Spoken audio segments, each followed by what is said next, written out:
ഒക്കെ ഉണ്ടായി. എങ്കിലും അവർക്ക് താമസിക്കാൻ ഒരു സ്ഥലം ഉണ്ടായി കിട്ടിയതിനെ ഓർത്ത് ഞങ്ങൾ തിരുമേനിയോട് നന്ദി പറയുന്നു. ഇത് കൂദാശ ചെയ്ത് അവരിവിടെ അനുഗ്രഹത്തോടും നന്മയോടും കൂടെ ജീവിക്കുവാൻ തിരുമേനി ആശീർവദിച്ചാണ്. ചന്ദ്രാളശ പ്രിയപ്പെട്ട സഹോദരങ്ങളെ, വാത്സല്യമുള്ള കുടുംബാംഗങ്ങളെ, വളരെ പ്രത്യേകിച്ച് നമ്മുടെ പുഷ്പഗിരി പാലിയേറ്റീവ് സൊസൈറ്റിയുടെ ആദരണീയരായ ഞങ്ങളുടെ സഹോദരങ്ങൾ, ഞാൻ ഈ കഴിഞ്ഞ ദിവസം ഇപ്പോൾ പറഞ്ഞതുപോലെ തന്നെ ചെങ്ങന്നൂര് ഇവിടെ പ്രിയപ്പെട്ട അച്ചായൻ മരിച്ചപ്പോൾ ഞാനവിടെ പോയി.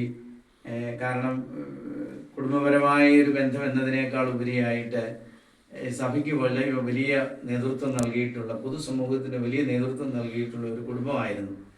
പിന്നീട് അവർ ഒത്തിരിയേറെ ശോഷിച്ചു പോയി. ഒരു കാലഘട്ടത്തിലെ ഏറ്റവും വലിയ പ്രമാണിമാരും ഒരു കാലഘട്ടത്തിലെ ഏറ്റവും വലിയ ഭൂസ്വത്തുണ്ടായിരുന്നവരുമായിരുന്നു പാവത്തിക്കുന്നേലെ ആ ഒരു കുടുംബം. അദ്ദേഹത്തിൻ്റെ മരിച്ച ആളിൻ്റെ അപ്പൻ, അദ്ദേഹം ആ നാട്ടിലെ വലിയ പ്രമാണിയായിരുന്നു. അദ്ദേഹം എഴുന്നേറ്റ് ഇന്നൊരു വാക്ക് പറഞ്ഞാൽ എല്ലാവരും അനുസരിക്കുമായിരുന്നു. അത്രയ്ക്കും വലിയ പ്രഗത്ഭനായിരുന്നു. പക്ഷെ പിന്നീട് കാലങ്ങളൊക്കെ മാറി, വ്യത്യസ്തങ്ങളായ കാര്യങ്ങളൊക്കെ ആയിരുന്നു. അതുകൊണ്ട് എങ്കിലും ആ കുടുംബത്തോടുള്ള ഞങ്ങളുടെ ബന്ധവും സ്നേഹവും ഒക്കെ പ്രകടിപ്പിക്കുവാൻ വേണ്ടിയിട്ട് ഈ സംസ്കാര ശുശ്രൂഷയെ ഞാൻ സംബന്ധിച്ചു.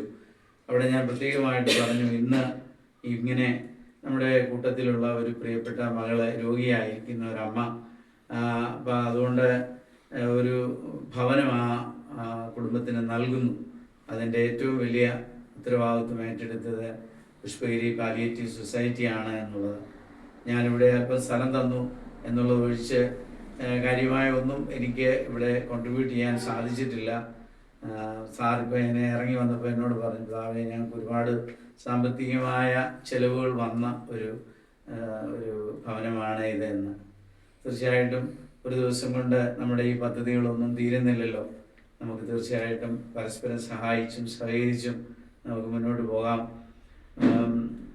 ഈ ഭവനം ഈ സ്ഥലം നമുക്ക് നൽകിയ കുടുംബാംഗങ്ങൾ അവർ അമേരിക്കയിലാണ്.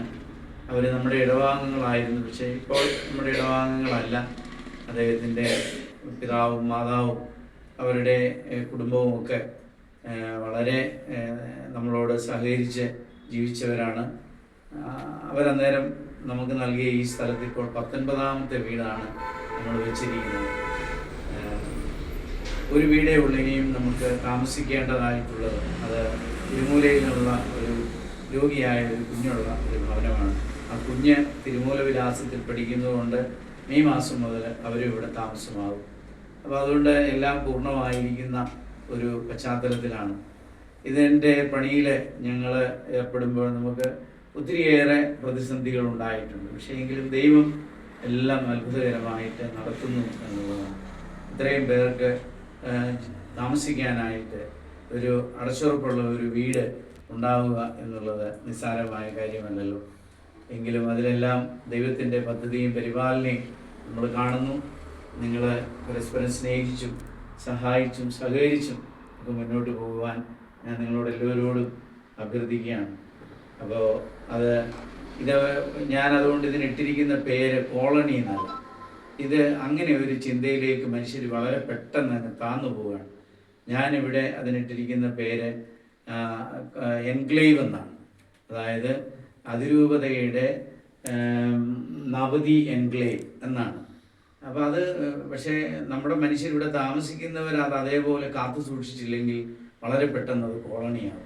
കോളനി എന്ന് പറഞ്ഞു കഴിഞ്ഞാൽ അത് നമുക്കറിയാം, ആർക്കും ഒന്നും ഇല്ലാത്തവർ ഒരുമിച്ച് കൊണ്ട് താമസിപ്പിച്ചിരിക്കുന്നവരാണ്. അങ്ങനെയല്ല, ഇത് നമ്മൾ എല്ലാവരും അന്യോന്യം സ്നേഹിതരും സുഹൃത്തുക്കളും ബന്ധപ്പെട്ടവരുമാണ് എന്നുള്ളതിൻ്റെ ആ ഒരു കാഴ്ചപ്പാടിലാണ്.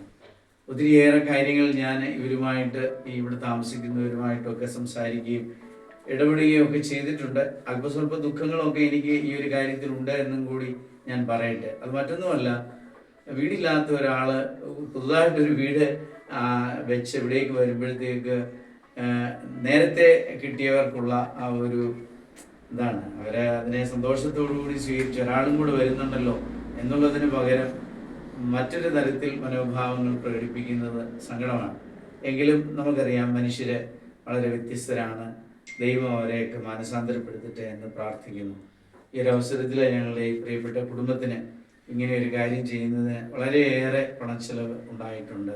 ഏതാണ്ട് 12 ലക്ഷത്തോളം രൂപ നമുക്ക് ഈ ഒരു ഭവനം ചെയ്യുന്നതിന് വേണ്ടി ചിലവായിട്ടുണ്ട്. അത് വളരെ നമ്മൾ ഉദ്ദേശിച്ചതിനേക്കാളും ഏതാണ്ട് ഒരു 5 ലക്ഷം രൂപയും കൂടി അധികമാണത്. അപ്പോൾ അത് ഓൾമോസ്റ്റ് ഒരു പകുതിയിലധികം. അപ്പോൾ അതുകൊണ്ട് നമുക്ക് അതിൻ്റേതായ ഒരു ഭാരമുണ്ട്. എങ്കിലും നിങ്ങൾ പാലിയേറ്റീവ് സൊസൈറ്റിയിലുള്ളവർ അത് വളരെ സന്തോഷത്തോടുകൂടി അത് നിർവഹിച്ചു എന്നുള്ളത് ഞാൻ നന്ദിയോടുകൂടി ഓർക്കുന്നു. ഞങ്ങളുടെ അച്ഛനെയും അതുപോലെ തന്നെ ഞങ്ങളുടെ പ്രിയപ്പെട്ട തമ്പി സാറ് എത്ര നന്ദി പറഞ്ഞാലും മതിയാവില്ല. അദ്ദേഹം തീർച്ചയായിട്ടും നിങ്ങളെല്ലാവരെയും ഏകോപിപ്പിച്ച് ഒരു മനസ്സോടുകൂടി നമുക്ക് മുന്നോട്ട് കൊണ്ടുപോകാൻ ഇടയാകുന്നു എന്നുള്ളത് സത്യത്തിൽ ഇവിടെ തിളങ്ങുന്നതും വിളങ്ങുന്നതും ഈ നമ്മുടെ ഹൃദയത്തിൻ്റെ നന്മയാണ്. അതുകൊണ്ട് തന്നെ ഈ ഭവനത്തിൽ എന്ത് ചെയ്താലും അത് അനുഗ്രഹമാകും. ഈ ഭവനത്തിൽ സൗഖ്യമുണ്ടാവും. ഈ ഭവനത്തിലേക്ക് വരുന്നവർക്ക് സന്തോഷവും സമാധാനവും ഉണ്ടാവും. ഒന്നിനും ഒരു കുറവും ദൈവം വരുത്തത്തില്ല. നമുക്ക് പ്രാർത്ഥിച്ച് ഈ ഭവനത്തെ ദൈവത്തിൻ്റെ കരങ്ങളിൽ ഏൽപ്പിക്കാം.